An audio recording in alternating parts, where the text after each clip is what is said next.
Hope you're all having a fantastic day and week so far. Just wanted to take a moment to provide a little progress update in video form this time instead of just making a community post on the state of the Smash Brothers video, and also to talk a little about the future of the channel and where I plan to take it from here once I'm done with that video. I'm gonna go at this without a script, so I apologize if I ramble and go on tangents, because that's something that I tend to do when I don't have a script. I do have like some general rough notes on points that I want to touch on in this update, but if I do sort of get off track a little, again, I apologize. This is why I typically don't do unscripted content. You will quickly see why. But anyways, first item on the agenda, the Smash video. Yeah, I was not able to get it done by mid-December like I had planned.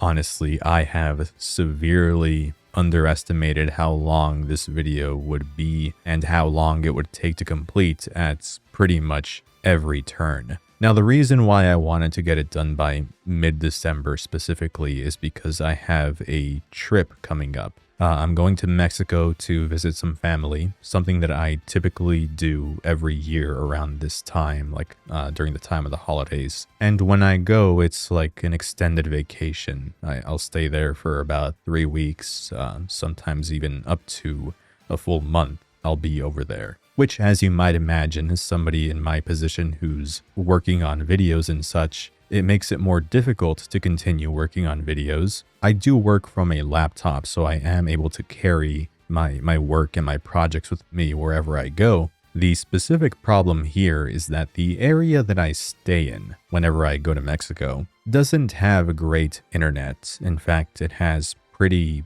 piss poor internet. The weak internet that I get over there makes it very difficult to not only continue working on videos, but also in the event that I do get to finish one, like what happened last year when I finished the Sonic X Shadow Generations video, I couldn't upload it. The internet speed was so slow that it would just error out. I was sitting on a finished video for weeks and had no way of uploading it until I got back home to the States. And yeah, like I said, I'm just not gonna be able to have this project done before Saturday. It's simply impossible. Even if I work through the rest of these nights without stopping and essentially kill myself to try to get this done, not only is that just incredibly unwise and unhealthy for me, I don't even think I'll be able to get it done even then. I'm gonna show the current editing timeline that I have right now. So what you're seeing is all of the voiceover for the Smash 64 section, the Melee section, and the Brawl section, all edited, recorded, cut up, and all that. The video is currently sitting at over 2 hours. Yeah, this is roughly an 80-page script, double the length of my previous longest video, which was Tears of the Kingdom, and the video itself is just proving to be much larger than that video even, because of how much I'm fine-tuning this one and doing like more complicated edits, because I just really want this video to be the best that it can be, which is my own damn fault. I know that, but at this point I won't be satisfied if I decide to like half-ass the rest of it when I've already put in this much work in the sections that I have fully complete and done. So yeah, I apologize for how long this has taken to make, but at the same time, I am very, very happy with how this video is shaping out, and I can't wait to get it out there and have you guys watch it. I do actually have a 10-minute sneak peek of the video, the first 10 minutes at the very end of this update video. So I do have a timestamp for that in the description, and I think that I'll probably like put a text prompt at the beginning of this video just to let people know like, hey, if you don't care about me talking about the state of the video and like the progress report and all that, then you can just skip and watch the sneak peek if that's all you're here for. Now, granted, that sneak peek is also not 100% done. There are like some spots where I haven't inserted some clips yet for one reason or another. I just haven't been able to get some footage, but for the most part, it is done. But yeah, the Smash video is not coming out this month. like I would have liked, which is unfortunate, especially because I've also been sitting on this thumbnail that I commissioned, which I also am really eager to show you guys and show everybody. And I've been sitting on it for a while now, and it's just this added extra bit of a pressure on top of just the pressure of going this long without putting anything on the channel, like anything video related. And fortunately, my channel has still been pretty healthy, even after so many months of not uploading a video, which I am incredibly grateful for. Like, seriously, I cannot express my gratitude enough. Thank you guys so much for continuing to watch. Like every couple of weeks or every couple of months, it'll be one of my older videos that gets suddenly gets more traction, and I'm just always caught off guard by it. And I feel incredibly lucky to be in this position. So again, I thank you all. I really do. And I promise I'm going to keep doing my best to make the most entertaining videos that I can for the foreseeable future. And speaking of the future, what's in store for the PG Reviews channel after the Smash video? Well, some of you may already know because of a community post that I put out a couple of weeks ago where I asked you all to vote what you would like to see most after the Smash series retrospective. It looks like Luigi's Mansion 3 will be the next video, and Pikmin 2 and Zelda 1 are pretty much neck and neck, which is interesting. So I may just have the final say on that myself, because I do plan on making videos on all of those games. That's why I included all three there. They'll all be shorter videos. They'll be on the shorter side. My plan going into the next year is to break up the bigger videos with more smaller scale ones like these, just to try to prevent another, situation like this where I go this long without putting out a video because I'm putting all of my effort and attention into this really massive project, when if I allowed myself to make some lower stakes videos where they're just simple reviews and retrospectives where I'm not constantly trying to one up the thing that came before, I might have an easier time avoiding these situations, It is difficult to get into that mindset, especially when I have these ideas for videos that are just so daunting and intimidating, but that I really want to do at some point. I really want to make these videos one day, but I also do genuinely want to talk about games like Luigi's Mansion 3 or Pikmin 2, where I may not have as much to say about as, say, a Tears of the Kingdom video, or like a Metroid Prime 4 video, which, is definitely happening. How could it not? This channel basically got its start because of Metroid, and you all know that I am a huge Metroid fan, so a Metroid Prime 4 video will happen, and I thought that I would want to sit on it for like a year or so, but like I've already been writing notes as I'm playing through the game for the first time, and I think I can see a future where a Metroid Prime 4 video will happen next year, sometime next year. I don't know when. And again, my plans can change, or things can come up, and it'll just get pushed back further. But rest assured, it will happen. A Metroid Prime 4 video is definitely in the cards. But yeah, that'll basically be my strategy for next year. Is in between the bigger projects, I'll put out one or two smaller videos to fill the gaps, I guess. And if I can, ideally, while I'm working on those smaller videos, I'll probably also be able to work a little on whatever the next big video will be, so that when the time comes where I need to focus my efforts on that big video, I'll already have some work on it done, whether it's some footage recorded, some notes already taken. I do want to say as a disclaimer that this might not increase video outputs, but at the very least, it may help to prevent video output from slowing down even more. more than it already has. And I'm saying that because, as the years have gone on, I've just had less and less time to dedicate my time to YouTube. These past few months, in addition to working on the Smash video and chipping away at it, I've been pursuing a career change, which obviously takes precedence over this a silly hobby of mine. Because this still is and has always been just a hobby. YouTube is still and probably never will be like my full-time job. And honestly, I'd like to keep it that way to, prevent the flame from burning out too quickly. I do have fun making these videos. I've always liked shooting the shit and talking about video games. And now that I have this method of expressing myself and doing like part critique, part analysis, part history lesson, it's not something that I want to stop anytime soon. I still have so many other games and ideas that I want to get to. Now it's just a matter of finding the time to work on them and,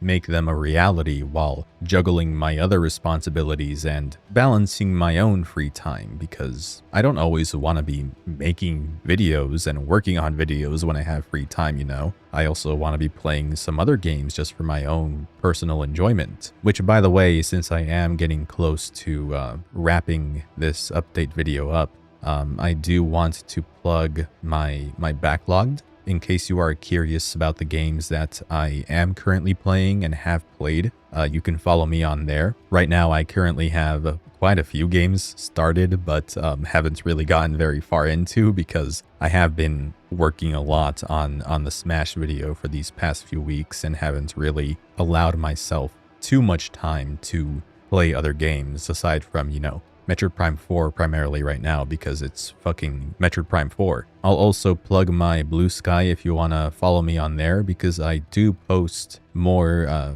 frequent video updates there and also just generally post random shit and random thoughts, and I also keep a media thread of all the games that I've played this year and, write short little reviews about them once I've completed them. But yeah, that's about all I had to say right now. I hope that I was at least semi-coherent during this and that I got my main points across. Again, I'm gonna keep working on the Smash video and try to make it the best that it can be, and I'll hopefully have another update about it for you guys sooner than later. But in the meantime, I hope you all have a great rest of your day, great rest of your week, rest of your month, and happy holidays for those who celebrate during this time of year. And yeah, without further ado, here's the first 10 minutes of the Smash Bros. Series retrospective. Hope you enjoy. Super Smash Bros.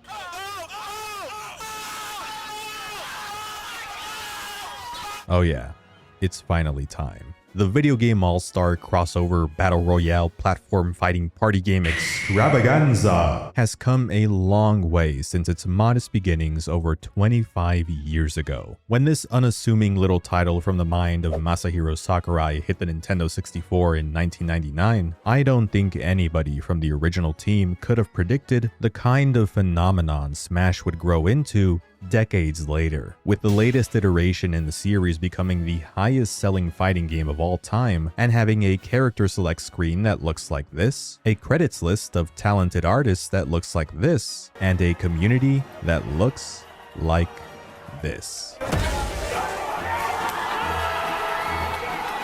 The impact that Smash Bros. Has made on gaming as a whole is difficult for me to put into words. This series has touched the hearts and souls of millions of players around the globe, and the most fascinating part is that the way Smash has done this varies from person to person. This behemoth of a retrospective isn't just going to delve into the backgrounds of how each of these games came to exist and the special features and gameplay variances that set them all apart. One of the most beautiful things about Smash Bros. Is how multifaceted and broad its appeal is. So in addition to my usual retrospective review format, part of my goal here today is to share some of the things I've learned while reflecting on my own journey with the series about how it has managed to remain culturally and personally relevant to so many people. It's also an excuse for me to relentlessly yap about Smash for a few hours because I freaking love these games, you guys. This is a story about human creativity. It's a story about the permanence of art. It's a story about innocence and the desperate fight to keep it alive. And it's a story that's shaped by our own stories. This is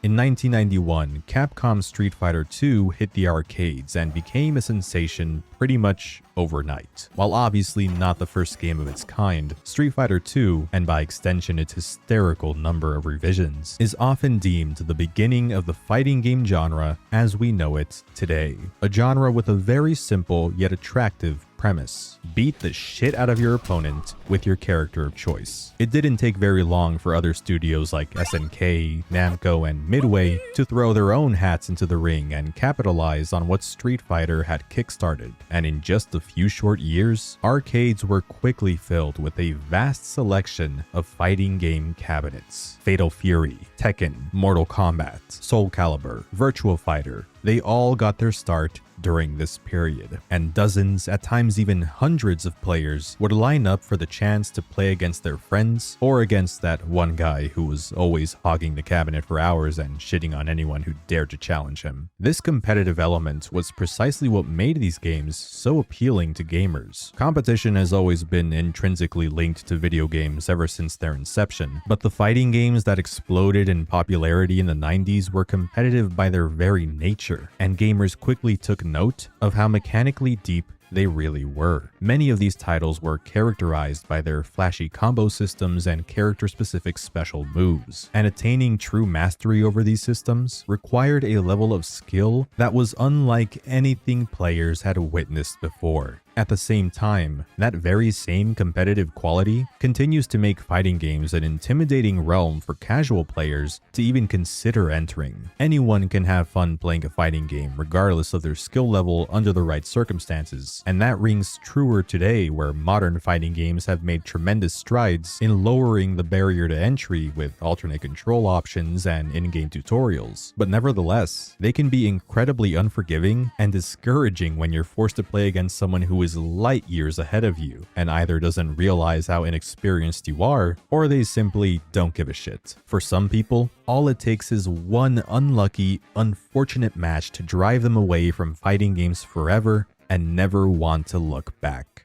Enter Masahiro Sakurai. By the mid-90s, this man was already leaving a mark as a game developer at HAL Laboratory after creating the oh-so-lovable character Kirby and directing 3 whole games starring the Pink Marshmallow exclusively for Nintendo's consoles. Mr. Sakurai also happened to be quite the fighting game connoisseur and would frequent the arcade to play by himself or against other people. One day, while playing the King of Fighters 95, he was joined by a random Samaritan and proceeded to mop the floor with them. But something wasn't right. This individual was hardly doing much of anything during their matches, and it wasn't until he looked in the reflection of the screen that Sakurai realized he had been playing against an innocent couple, specifically the girlfriend up to that point. He did still play against her partner and tried his best to dial things back, but by then, the damage had been done. This interaction opened his eyes to the obstacles that new fighting game players were often faced with, not knowing the controls, not knowing which character to pick or about matchups, all while being thrust into a brawl against a potential, merciless monster. It's the equivalent of putting a kid in the driver's seat and not even telling them which pedal moves the car forward. And thus, as a result of this experience, Sakurai thought about how neat it would be if a fighting game came along that aimed to resolve those issues. And then he remembered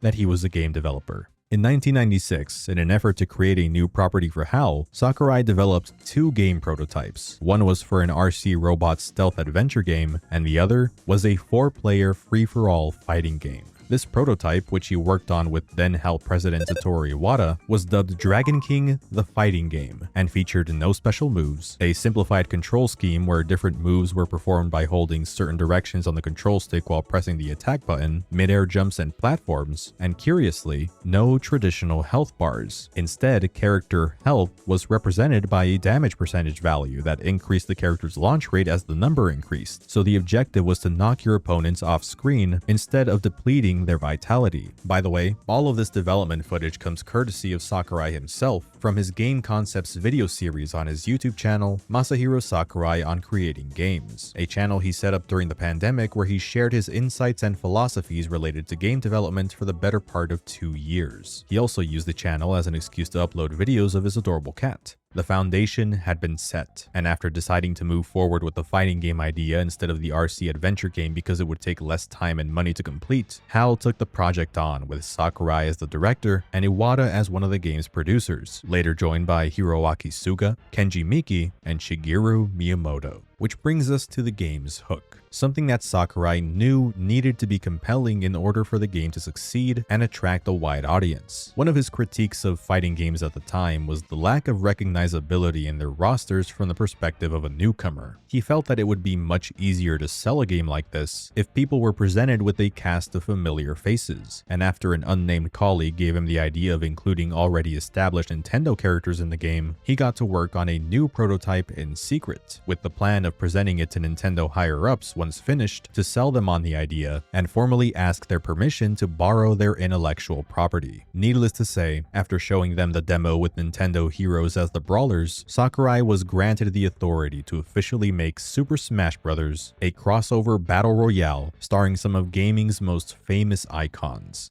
and NES. 12 characters would ultimately make it into the final build, 8 available right from the get-go, and 4 secret ones. Yeah, secret. Sakurai wanted the game to have diverse representation from several Nintendo series, instead of exclusively pulling from a select few like Mario and Zelda. And while it's easy to joke nowadays about how characters like Captain Falcon and Ness made it in over others who were considered like Bowser and King Dedede, keep in mind that properties like F-Zero and Mother were still fairly relevant at the time. Both franchises had games in active development, one of them being worked on in-house at HAL Lab itself. And although Falcon and Ness were seen as more niche than the other guests, the decision to include them at all, again, speaks to Sakurai's desire to diversify Smash's roster as early as the first installment. These two set a precedent for Smash eventually turning into a celebration of Nintendo and video games in general, exposing certain audiences to these characters for the first time. The very first Super Smash Bros. Isn't exactly packed with content, and although it's the only one in the retrospective that I technically didn't grow up with, needing to wait until I could snag it on the Wii Virtual Console before getting to play it extensively for myself, I have a tremendous amount of respect for Smash 64, and I can only imagine how amazing it must have been being around during its launch when there was virtually nothing else like it. Now, I genuinely still think it's a lot of fun with friends. It's almost never my first pick when I'm in the mood to play a Smash game, but as far as series beginnings go, this is leaps and bounds one of the best I've played for nailing so many of the things that I've come to love about these games on the first attempt.